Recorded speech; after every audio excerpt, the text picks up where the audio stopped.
Hello everyone, welcome back to the channel. Today we are going to do resolution of a vector जो कि vector chapter का one of the most important topic है और यहाँ पे हम लोग definition पे जाने से पहले concept को देखेंगे.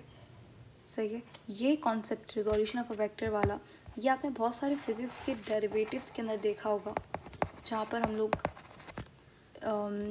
वेक्टर के कंपोनेंट्स जानने के लिए वेक्टर को रिजॉल्व कर देते थे. कोई भी इस तरीके से फॉर एग्जांपल वेलोसिटी गिवन थी तो हम लोग क्या करते थे, यहाँ पे वी एक्स लिख देते थे, वी वाई लिख देते थे. तो मतलब बहुत सारे डेरिवेशंस के अंदर फिजिक्स के अंदर तो ये कॉन्सेप्ट इस्तेमाल होता है. बिकॉज ये कॉन्सेप्ट है ही इतना इम्पोर्टेंट और इतना यूज़फुल. सही है. तो आज हम लोग देखेंगे कि इसका असल मतलब क्या होता है, असल कॉन्सेप्ट क्या है इसके पीछे. तो चलिए देखते हैं. पहले तो फॉर एग्जांपल मेरे पास एक वेक्टर है, वेक्टर v है, वेलोसिटी समझ लीजिए. ओके ठीक है, क्योंकि वेलोसिटी भी एक वेक्टर क्वांटिटी है.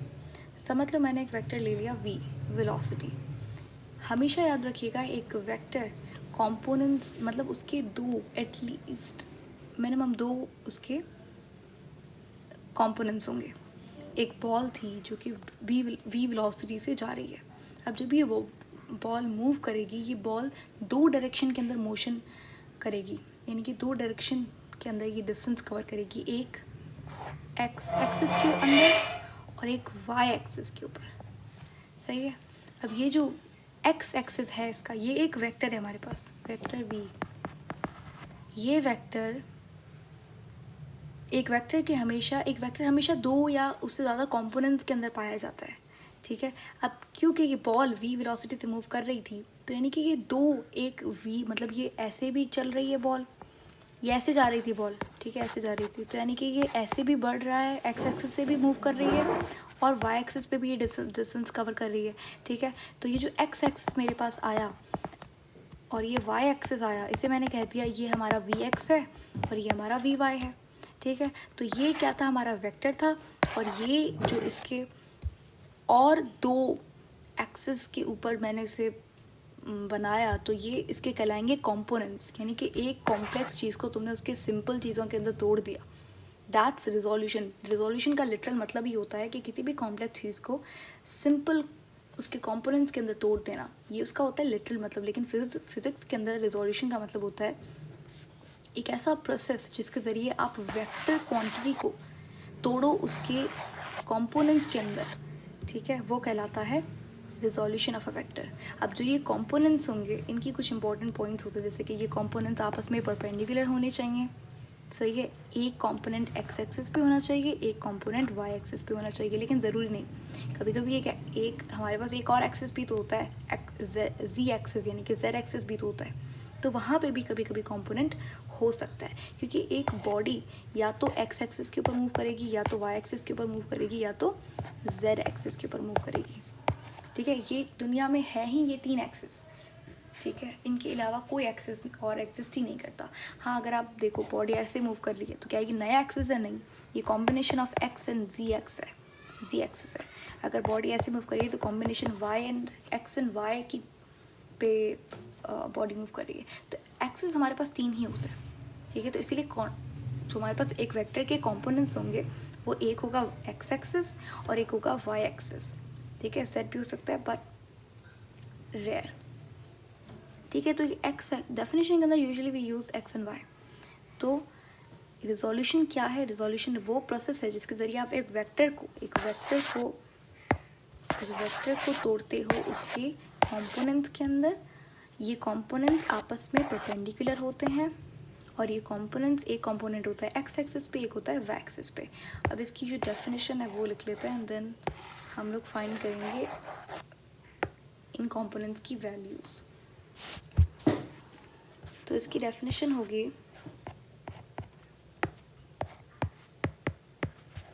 What is resolution of a vector. तो a process of splitting a vector or dividing a vector into its mutually perpendicular यानी कि आपस में दोनों एक जितने परपेंडिकुलर होंगे. बराबर परपेंडिकुलर होंगे। कभी भी एक वेक्टर को जब आप तोड़ोगे उसकी परपेंडिकुलर कंपोनेंट्स के अंदर, उस प्रोसेस को हम लोग बोलेंगे रिजोल्यूशन ऑफ अ वेक्टर। अब ये जो कंपोनेंट्स हैं, ये जो परपेंडिकुलर कंपोनेंट्स हैं, ये पहली बात तो परपेंडिकुलर होनी चाहिए। दूसरी बात, वन along the x-axis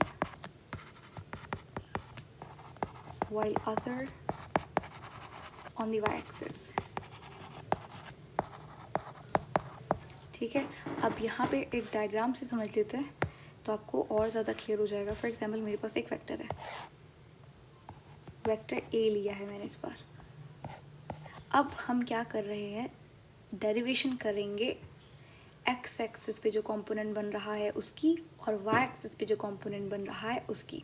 मैंने ले लिया एक वेक्टर, आप इस वेक्टर को कोई भी नाम दे सकते हो, एफ, जी, एच, व्हाटएवर, सही है, कोई भी नाम, डजंट मैटर।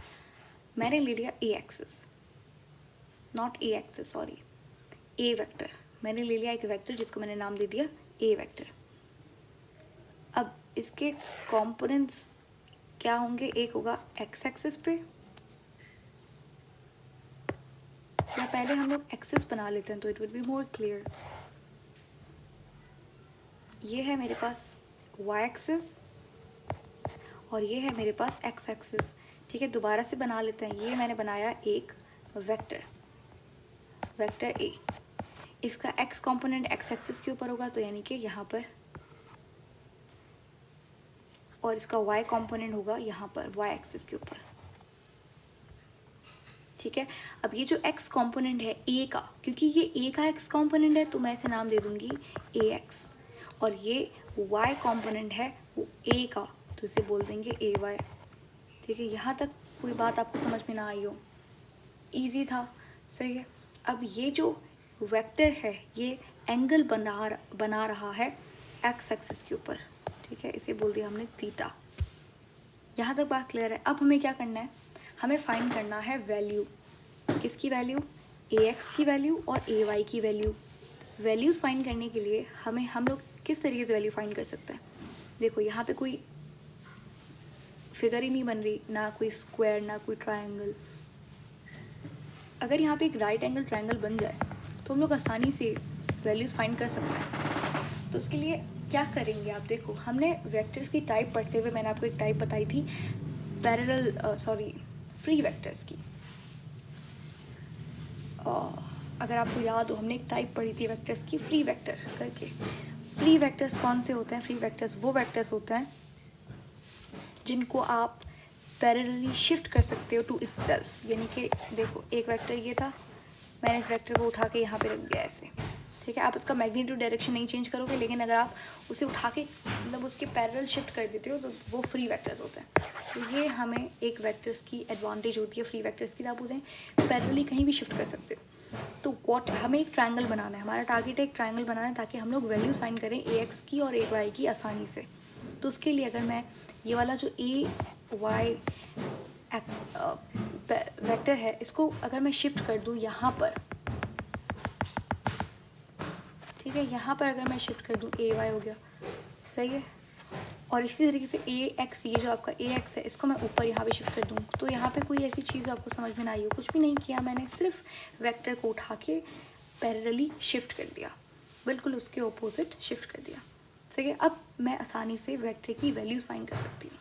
ठीक है, अगर मैं ये ए एक्स यहाँ पर ना भी लिखूँ, ए एक्स को ना भी शिफ्ट करूँ तो फिर भी मैं, ये मेरे पास एक ट्रायंगल तो बन गया है ना, मैं इसे इस्तेमाल करके ए एक्स की ए वाई की वैल्यू फाइंड करूँगी, सही है।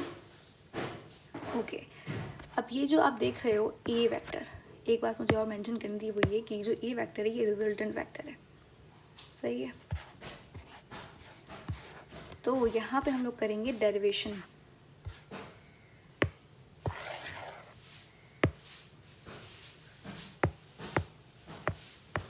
ओके, पहले करेंगे डेरिवेशन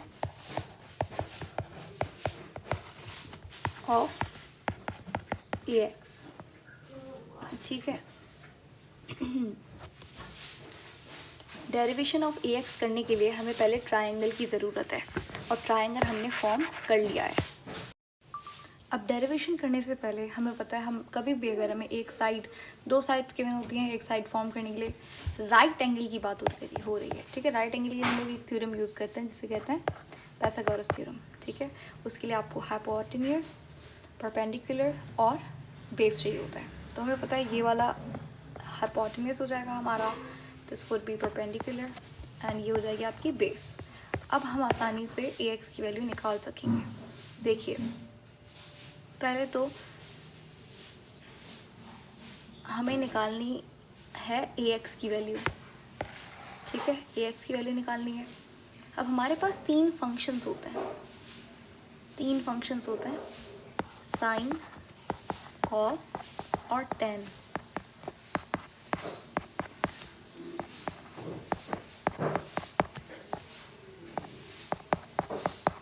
ठीक है, साइन होता है परपेंडिकुलर अपॉन हाइपोटेन्यूज का रेशो, कॉस होता है बेस अपॉन हाइपोटेन्यूज का रेशो, एंड टैन होता है परपेंडिकुलर अपॉन बेस का रेशो। सही है। अब हमें फाइंड करनी है ax की वैल्यू, और ax क्या है, बेस है। तो आप देखिए, बेस और हाइपोटेन्यूज हमारा रिजल्टेंट वेक्टर है, यानी कि a। तो हमें एक ऐसी वैल्यू, एक ऐसा रेशो देखना है इन तीनों के अंदर जिसके अंदर ax यानी कि हमारी बेस और हमारा हाइपोटेन्यूज यानी कि हमारा रिजल्टेंट वेक्टर आए, ठीक है। तो आप मुझे बताइए कौन सा ऐसा रेशो है। दैट्स ऑफ कोर्स कॉस, ठीक है। कॉस वाला रेशो ऐसा है। तो कॉस बराबर होता है बेस अपॉन हाइपोटेन्यूज के, और हमारे पास यहाँ पे बेस कौन सी है, ax है। वेरी गुड, ax हमारा वैल्यू के अंदर आ गया। हमें फाइंड ही ax की वैल्यू करनी है। बाकी a की वैल्यू यानी कि रिजल्टेंट वेक्टर की वैल्यू ऑलरेडी आपको क्वेश्चन के अंदर गिवन होगी। सही है। अब ये यहाँ पे मैंने a लिखा है, अगर यहाँ पे आप f लिखते तो यहाँ पे आपको f और fx लिखना पड़ता। तो ये जो आप वैल्यूज़ मतलब जो लेटर्स आप इस्तेमाल करोगे उसका कोई भी उसका नुकसान नहीं है, मतलब देयर इज़ नो लॉस अगर आप कोई और लेटर इस्तेमाल कर लेते हो। सही है। तो हमें फाइंड करनी है ax की वैल्यू। ये a यहाँ पे डिवाइड हो रहा है, वहाँ पे जाके मल्टीप्लाई होगा, तो यानी कि वैल्यू आ जाएगी ax is equal to a cos theta. ये आपके पास वैल्यू है ax कॉम्पोनेंट की। इसी तरीके से y कॉम्पोनेंट की वैल्यू फाइंड करेंगे, ay कॉम्पोनेंट की।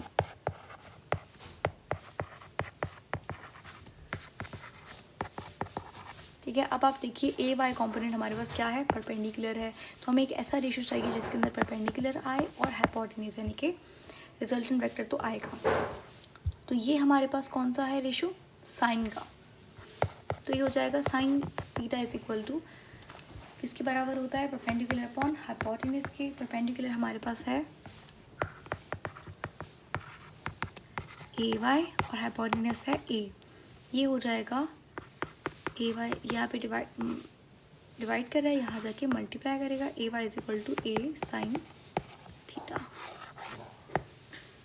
तो ये हो गया आपका रिजोल्यूशन ऑफ वेक्टर, और यही होता है रिजोल्यूशन ऑफ अ वेक्टर। बहुत आसान है, ये आपको जो फार्मूलाज हैं आगे जाके बहुत इस्तेमाल में आएंगे वेक्टर वाले चैप्टर के अंदर ही। तो आपको बोलेगा कि फाइंड करिए ए एक्स का मैग्नीट्यूड और ए वाई का मैग्नीट्यूड। जब आपके पास क्वेश्चन आपको ऐसे पूछेगा कि आपको ये वाला वेक्टर आपको गिवन होगा, रिजल्टेंट वेक्टर, और आपको थीटा गिवन होगा।